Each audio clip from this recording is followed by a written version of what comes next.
Buenas noches, mis queridos amigos. Nosotros a las 8. Todavía Georgie Rodríguez está de vacaciones, está en los Estados Unidos, disfrutando de sus nietos, que son muchos ya.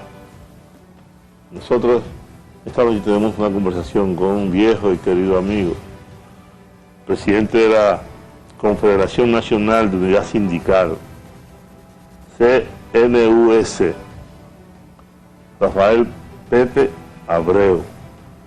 Yo lo conozco como Pepe Abreu hace muchos años, y ha jugado un papel muy importante en la sociedad dominicana, ha jugado un papel muy importante en luchar por las reivindicaciones de los trabajadores. Que, por cierto, Pepe, yo estuve leyendo un trabajo de Eduardo Galeano, es decir, que Chicago es una ciudad de muchos obreros, que ha crecido mucho, que hay muchas fábricas, ahí está el edificio más grande del mundo, y que Eduardo Galeano, que estuvo en Chicago, le preguntó al taxista de dónde estaba el lugar donde fueron ahorcados los obreros, que en 1800 y tanto protestaron, fueron condenados, ahorcados, y gracias a ellos se logró institucionalizar el Día Internacional del Trabajo, ¿no? Que es un día universal, es un día mundial. Sin embargo, él cuenta que no encontró una estatua, una placa, y que nadie se recuerda de que en Chicago los obreros significaron una jornada extraordinaria de lucha para que se lograran las 8 horas de trabajo.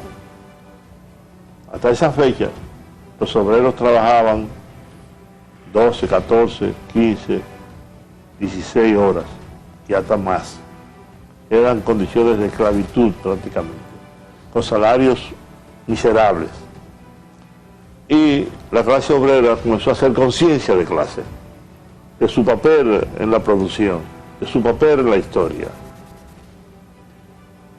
Y fueron brutalmente reprimidos,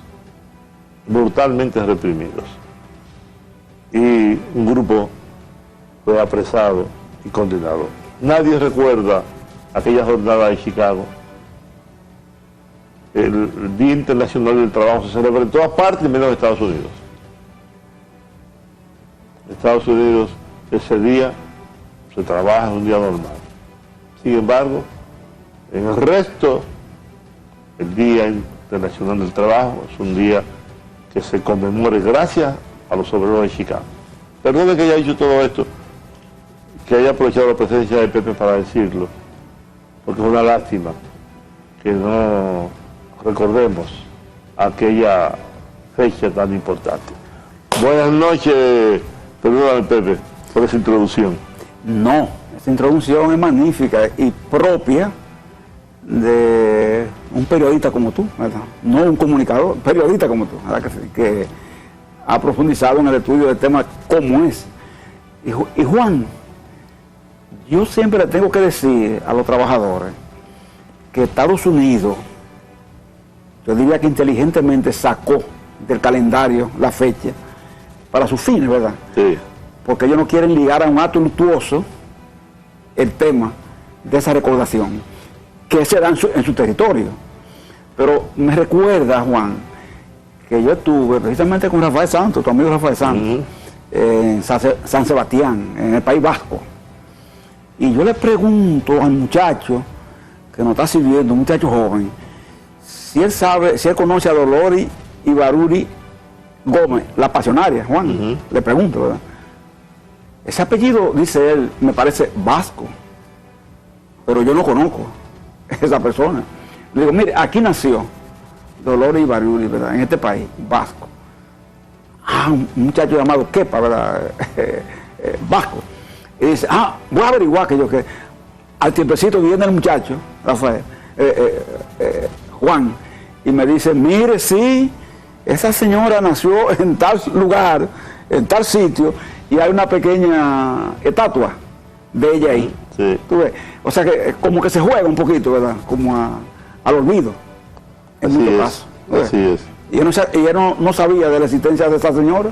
Hay una canción de Víctor Manuel dedicada a ella, justamente, esa señora. Sí, jugó un rol demasiado importante. Una gran mujer. Durante la revolución Sí. de la Guerra Civil Española. Una gran mujer. Y me recuerda también, Juan, que precisamente nosotros, en los estudios, viendo las cosas, nos dimos, tú sabes que se habla siempre, que la jornada se estableció primera vez en tal país, en el otro.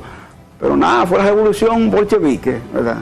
La que primero estableció las 8 horas, ¿entiendes? Claro. Pero es un tema que no se quiere admitir tampoco. Claro. No se quiere admitir. Claro, así leí yo ayer. Que le preguntan a una niña, ¿quién ganó la Segunda Guerra Mundial? Y ella dice, Estados Unidos.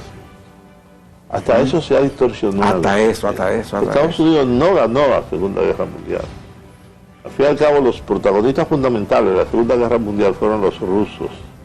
Fue Rusia, que perdió alrededor de 20 millones de personas durante esa guerra.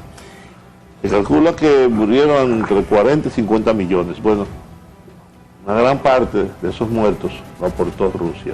Y los primeros en entrar en Alemania fueron los rusos. ¿Verdad que los aliados, verdad? Francia, Estados Unidos,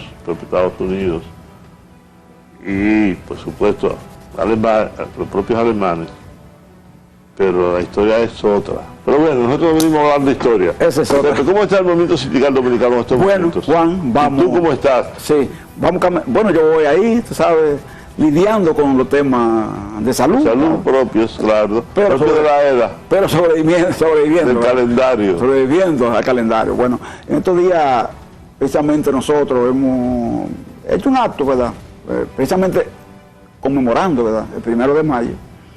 Y hicimos un acto un poquito sui generis. Mucha gente criticaron, otros saludaron, pero como siempre, tú sabes, eso es propio de nuestro sistema.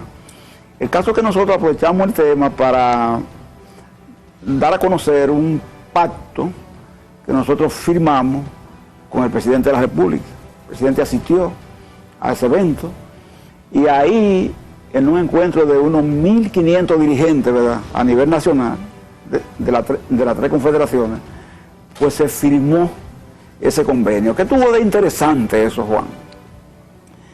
Que no es que nosotros no hayamos firmado pacto con presidentes, sí se ha hecho, pero se ha hecho después de jornada huelgaria violenta, que tú la viviste juntamente con nosotros, ¿verdad? Del 90 para acá, que esa cosa tú la viviste, ¿verdad? Del 84, ¿te acuerdas? Aquella jornada que se dio grandísima. Pero ahora la diferencia es que se ha firmado un pacto, no en medio de eso, tú ves, sino en medio de un proceso de entendimiento, de concertación, de paz, diálogo tripartito, ¿verdad? Y entonces hicimos esa firma. De verdad, hay que decirlo así. El primero que nos dijo a nosotros, yo no quiero un acto político ese día. Inclusive, él nos dijo, yo no quisiera que me pudiesen acusar, porque como estaba acusando mucho, ¿verdad?, de que convertí el 1 de mayo en una acción política. Sí. ¿Tú ves? O sea, él propaganda, no la admitió. O sea, yo no quiero que... Y así fuimos. Ahora, yo te voy a decir una cosa, Juan, en medio de un acto, tú entiendes, de ese tipo, tú no necesariamente controla la acción de la gente, ¿verdad? Claro. La emotividad, que una gente hable, diga 4 años más, y así pasó, ¿entiendes? Así pasó.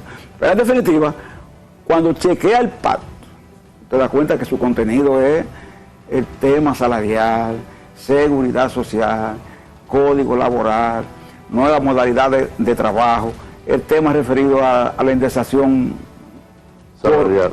Por el salario y por inflación. O sea, tú te das cuenta que el contenido del pacto es un contenido que han sido demandas tradicionales, ¿verdad?, de los trabajadores que han estado en proceso.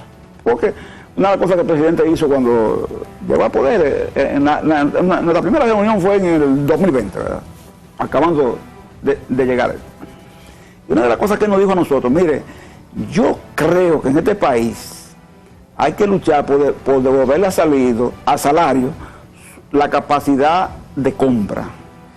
Usted tiene que luchar más que por el salario nominal, por el salario real. Y yo como economista, dijo él, quiero ayudar en ese proceso. Y de verdad, Juan, nosotros comenzamos una revisión de salario mínimo y de tarifas que estaban muertas. De eso queremos hablar. ¿Sabes? Vamos a hacer una pausa. Vamos a mostrarle parte del acto de la firma de ese acuerdo, digamos que histórico, porque no se había hecho en esa magnitud. Vamos a verlo, entonces después de los comerciales regresamos en esta interesante conversación con Pepe Abreu.